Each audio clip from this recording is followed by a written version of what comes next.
Hello everyone, good morning to all of you and welcome to online study point. दोस्तों, आज है 24 मई और आज की इस वीडियो में हम 24 मई से रिलेटेड करंट अफेयर के जितने भी इंपॉर्टेंट क्वेश्चंस बन सकते हैं इन सभी को कवर करेंगे, इसलिए वीडियो को अंत तक देखिएगा।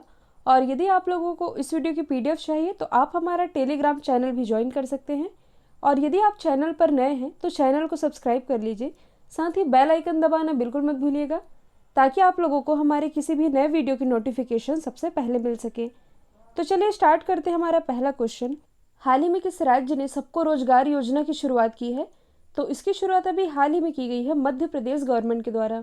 तो देखिए, हमारे देश में ऐसा है कि मजदूरों को वहाँ रोजगार नहीं मिल पाता है जहाँ वे रहते हैं, तो मजदूर अपनी रोजी रोटी चलाने के लिए दूसरे राज्यों में पलायन कर जाते हैं और इन्हें हम कहते हैं प्रवासी मजदूर।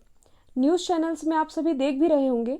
देखिए, लॉकडाउन के दौरान इसका इफेक्ट तो हर वर्ग पर पड़ा है, लेकिन मजदूर वर्ग इससे कुछ ज़्यादा ही परेशान है। इसलिए मध्य प्रदेश गवर्नमेंट ने सबको रोजगार योजना की शुरुआत की है और इस योजना का मुख्य उद्देश्य क्या है कि प्रवासी मजदूरों और उन मजदूरों को रोजगार मिल सके जो अपने गांव और ग्राम पंचायत क्षेत्र से बाहर रोजगार की तलाश में बाहर जाते हैं। ये है इसका मुख्य उद्देश्य और इसी की शुरुआत की है मध्य प्रदेश गवर्नमेंट ने। यदि हम बात करें मध्य प्रदेश की, तो राजधानी है भोपाल, जहां पर भारत का पहला गार्बेज क्लिनिक स्थापित किया गया है। मुख्यमंत्री अभी हाल ही में मध्य प्रदेश के चौथी बार मुख्यमंत्री बन गए हैं, शिवराज सिंह चौहान।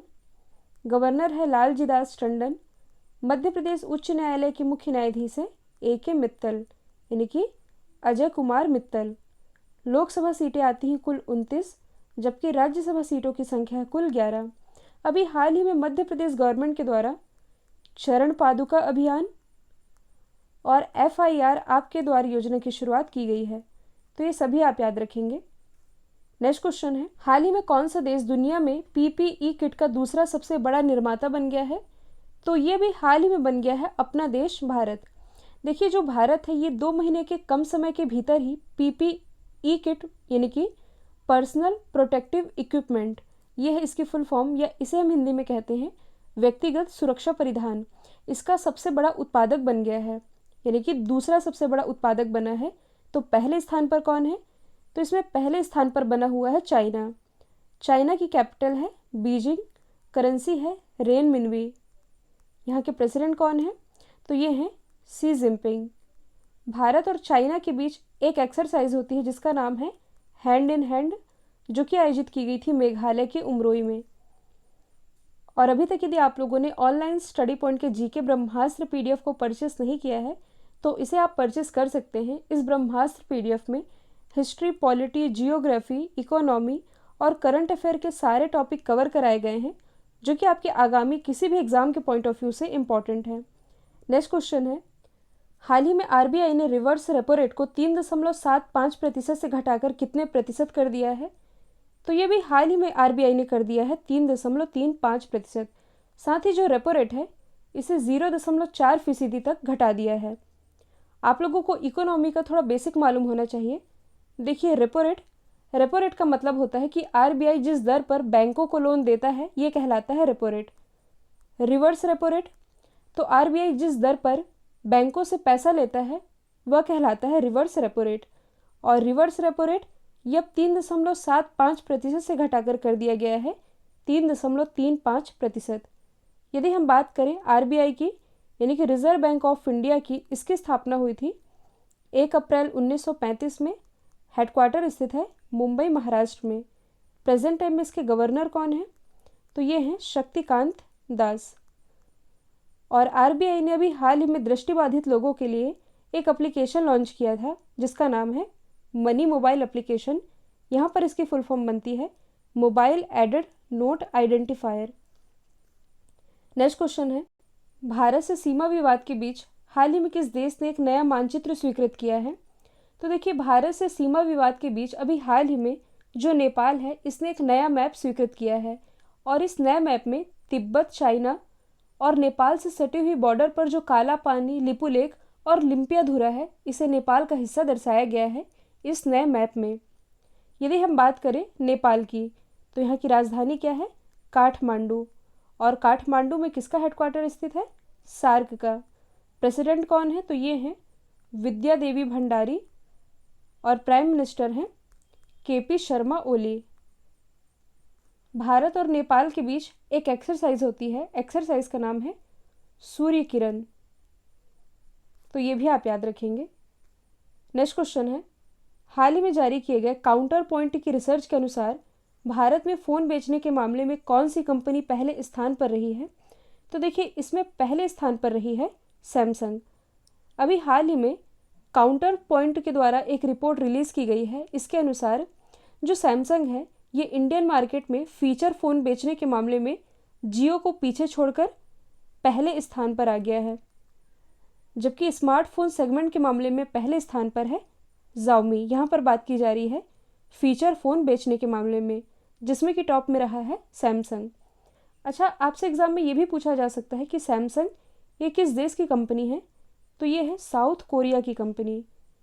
यदि हम बात करें साउथ कोरिया की, तो यहाँ की कैपिटल है सियोल, करेंसी है साउथ कोरियन वॉन, और अभी हाल ही में 5G नेटवर्क लॉन्च करने वाला विश्व का पहला देश ये बना है साउथ कोरिया ही।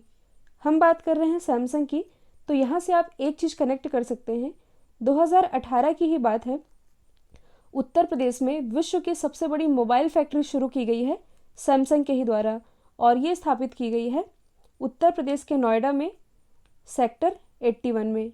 और इस फैक्ट्री का उद्घाटन करने यहाँ के प्रेसिडेंट आए थे मून जे इन, और भारत के प्राइम मिनिस्टर नरेंद्र मोदी जी के द्वारा इस फैक्ट्री का उद्घाटन किया गया था 2018 में। नेक्स्ट क्वेश्चन है, हाल ही में वर्ल्ड बैंक ने कितने विकासशील देशों को 160 अरब डॉलर की मदद देने की घोषणा की है? तो ये घोषणा भी हाल ही में की गई है कुल 100 विकासशील देशों को। ध्यान दीजिए, यहाँ पर विकासशील देशों की बात की जा रही है। तो ये आर्थिक सहायता देगा वर्ल्ड बैंक, और क्यों देगा? तो कोविड-19 महामारी के कारण जो देश आर्थिक संकट से गुजर रहे हैं वे संभल सके, इसके लिए वर्ल्ड बैंक 160 अरब डॉलर की मदद देगा 100 विकासशील देशों को। यदि हम बात करें वर्ल्ड बैंक की, तो इसकी स्थापना हुई थी 1944 में, और इसका संचालन शुरू हुआ था 1945 से। हेडक्वार्टर स्थित है वॉशिंगटन DC में। इसके प्रेसिडेंट हैं डेविड मलपास। ये है वर्ल्ड बैंक के 13वें क्रम के प्रेसिडेंट, जो कि हैं USA से। और अभी हाल ही में वर्ल्ड बैंक की उपाध्यक्ष और मुख्य आर्थिक सलाहकार बनी है, इनका नाम क्या है? ये हैं कारमेन रेनहार्ट। और इसी वर्ल्ड बैंक में भारतीय मूल की जो अंशुला कांत हैं, अंशुला कांत, इन्हें कुछ समय पहले ही CFO अपॉइंट किया गया है, यानी कि chief financial officer. Next question है, केंद्र सरकार ने किस शहर को सोलराइज करने की योजना शुरू की है? तो ये योजना शुरू की गई है कोणार्क शहर के लिए। तो केंद्र सरकार ने ओडिशा के कोणार्क सूर्य मंदिर को और कोणार्क शहर को सोलराइज करने के लिए इस योजना की शुरुआत की है, और इस परियोजना में केंद्र सरकार 25 करोड़ रुपए की राशि प्रदान करेगा। जो ऐतिहासिक सूर्य मंदिर है, सूर्य मंदिर शहर को सूर्य नगरी के रूप में विकसित करने के लिए इस योजना की शुरुआत की गई है केंद्र सरकार के द्वारा। यदि हम बात करें कोणार्क शहर की, तो ये स्थित है ओडिशा में। ओडिशा की राजधानी है भुवनेश्वर। भुवनेश्वर में स्थित है प्रसिद्ध लिंगराज मंदिर। यहाँ के मुख्यमंत्री कौन है? नवीन पटनायक। गवर्नर है गणेशी लाल। ओडिशा से लोकसभा सीटें कितनी आती हैं? तो लोकसभा सीटों की संख्या है 21, राज्यसभा सीटों की संख्या है 10, जबकि विधानसभा सीटें आती हैं 147। हाल ही में किस संगठन ने world economic situation and prospects report जारी की है? तो ये रिपोर्ट अभी हाल ही में जारी की गई है यूनाइटेड नेशन के द्वारा, यानी कि संयुक्त राष्ट्र के द्वारा। और इस रिपोर्ट के अनुसार मौजूदा वर्ष में, यानी कि वर्ष 2020-21 में भारत की GDP अनुमानित की गई है 5.7%, जबकि अगले वर्ष तक भारत की GDP 6.6% तक हो सकती है। ये तो हुई भारत की बात। और इस रिपोर्ट के अनुसार वैश्विक वृद्धि दर ये अनुमानित की गई है 1.8%, और यही रिपोर्ट जारी की गई है यूनाइटेड नेशन के द्वारा। देखिए, यदि आप UPSC के प्रीवियस ईयर के क्वेश्चन पेपर उठा के देखें, तो ऐसा क्वेश्चन डेफिनेटली पूछा जा रहा है कि जो रिपोर्ट है ये किस संस्था के द्वारा जारी की जाती है। यहाँ पर हमने एक रिपोर्ट को डिस्कस किया है, world economic situation and prospect report, जो कि जारी की है यूनाइटेड नेशन ने।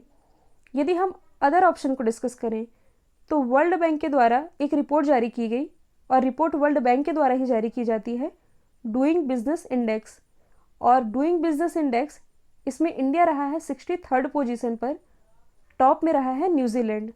वर्ल्ड इकोनॉमिक फोरम इसके द्वारा भी हाल ही में ग्लोबल जेंडर गैप इंडेक्स जारी किया गया था, जिसमें कि भारत की रैंकिंग है 112वीं और टॉप पर है आइसलैंड। रिपोर्टर्स विदाउट बॉर्डर्स, तो इसके द्वारा भी हाल ही में प्रेस फ्रीडम इंडेक्स जारी किया गया था, जिसमें इंडिया की रैंकिंग रही थी 142वीं और इसे टॉप किया था नॉर्वे ने। तो ये कुछ इम्पॉर्टेंट रिपोर्ट है जो कि आप लोगों को याद होनी चाहिए कि इसे कौन रिलीज़ करता है। नेक्स्ट क्वेश्चन है, हाल ही में यूरोप में कोरोना वायरस फ्री होने वाला पहला देश कौन बना है? तो देखिए, आने वाले 2 क्वेश्चन मैंने रिवीजन के लिए रखा है, और यूरोप में कोरोना वायरस फ्री होने वाला पहला देश ये बन गया है स्लोवेनिया। और स्लोवेनिया ये कोरोना वायरस फ्री होने के बाद अब इसने अन्य यूरोपीय देशों से प्रवेश करने वाले लोगों पर सख्त प्रतिबंध लगा दिया है, ताकि कोरोना वायरस फिर से ना फैल सके। अब यदि हम बात करें स्लोवेनिया की, तो यहाँ की कैपिटल क्या है? लजुवजाना, करेंसी है यूरो, और अभी हाल ही में यहाँ के नए प्राइम मिनिस्टर भी बनाए गए हैं। इनका नाम क्या है? जानेट जानसा। तो इनका नाम भी आप याद रखेंगे। देखिए, हम फर्स्ट कंट्री की बात कर ही रहे हैं, तो आप बाकी ऑप्शन को भी रिलेट कर सकते हैं, जैसे कि जो नीयू है ये विश्व का पहला डार्क स्काई नेशन बना है। लग्जमबर्ग, तो पब्लिक ट्रांसपोर्ट को फ्री करने वाला विश्व का पहला देश ये बना है लग्जमबर्ग। जो रशिया है, तैरता हुआ परमाणु रिएक्टर लॉन्च करने वाला विश्व का पहला देश ये रशिया ही है। तो ये सभी आप याद रखेंगे। नेक्स्ट क्वेश्चन है, हाल ही में फेड कप हार्ट अवार्ड जीतने वाली पहली भारतीय कौन बनी है? तो ये भी हाल ही में बन गई हैं सानिया मिर्ज़ा। मैंने आप लोगों को बताया भी था, जो फेड कप होता है ये होता है महिलाओं के टेनिस से रिलेटेड, जबकि जो डेविस कप होता है ये होता है पुरुषों के टेनिस से रिलेटेड। और फेड कप हार जीतने वाली पहली भारतीय बनी है सानिया मिर्ज़ा। देखिए, यदि हम बात करें फेड कप की, तो इस प्रतियोगिता को शुरू किया गया था 1963 में, लेकिन ये जो फेड कप अवार्ड होता है इसकी शुरुआत की गई थी 2009 में। और शुरुआत किसके द्वारा की गई थी? ITF के द्वारा। अब यदि हम बात करें ITF की, यानी कि इंटरनेशनल टेनिस फेडरेशन, इसकी स्थापना हुई थी 1 मार्च 1913 में। हेडक्वार्टर स्थित है लंदन में। और प्रेजेंट टाइम में इसके हेड कौन है? तो ये हैं डेविड हैगर्टी। तो इनका नाम भी आप याद रखेंगे। कल मैंने आप लोगों से पूछा था, हाल ही में वीडियो के जरिए KYC स्वीकार करने वाला देश का पहला बैंक कौन बना है? तो ये भी हाल ही में बन गया है कोटक महिंद्रा बैंक। अब आप लोगों के लिए आज का सवाल है, हाल ही में किस राज्य ने यूपी स्टार्टअप फंड की स्थापना की है? तो इसका आंसर कमेंट बॉक्स में दीजिएगा। और आज का जो ये वीडियो है 24 मई का, इसे अपने स्टडी रिलेटेड ग्रुप में शेयर करना है। एटलीस्ट 5 स्टडी ग्रुप में शेयर करना है, अपना सपोर्ट दिखाना है। तो आज के लिए इतना ही। Thank you so much.